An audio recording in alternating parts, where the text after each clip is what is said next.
nyina w'umwana nagira ngo umwana akazarwa atine nshonga yona bitwi yashyize ameza nayatandika kucendeza saizi turaguza tugiye kugira mu irwajo tugiye mbarra batujya ngo abiro mutima baturifaringa marago bashyira marago baturifaringa India. Omwana ogu nayetenga kuza mu ihanga rya India habiro 20 by'okwezi kwa mushanju umwaka w'2024 kandi wakubasa kuba ino ukwezi nabasa kuburabiza hasume ya 0.89 27 inshanju nibiri 17 eriyo mazina ga arena gumenitwe takushitama takwerisa kandi takwajura ahabwe nshonga y'umutima ebangamiye ngo umutima gwe gwinemo cyenge kandi tugukupampinga shagama ekiri kumara ukuzo mubiri. Omugandi Reverend Father Alex Mugasha urubwana mukuru wa parishi ya Butare ashabira abakristo b'ekereziya ya Cyanguye okukolesa mani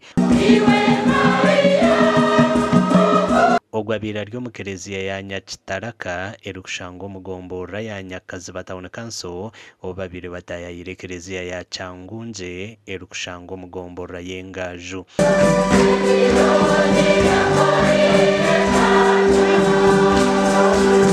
Koresa chini, koresa uryo mukarasi, batakusinga matsi, bakakusinga umwingirishi, bakakusinga SSD, bakakusinga musaya. Ni wogerete iki kintu nanyeje subjects ibiri. Ni nzakusinga, ni nzakugeranda. Can't you very possible?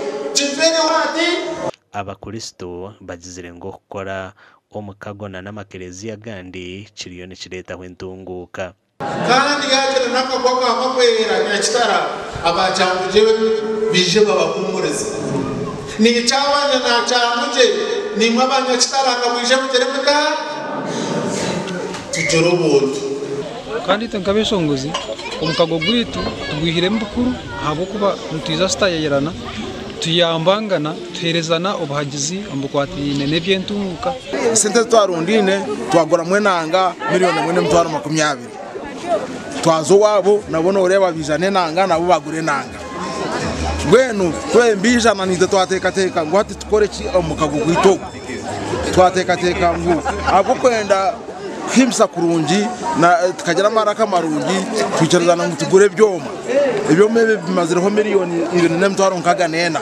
benshi banyisa ko mukago gwitugwera izoba ibyoma ya miliyoni 2.4 byashashu miliyoni 5 nizo zirundinwe kandi omukagugu nugugumizamo okwenda kutungura amakereziyo mu district age. Abagenyi bitu beshonda sona kama baherezo mugisha amakuru agagasha kwa Juliet Charles Sima.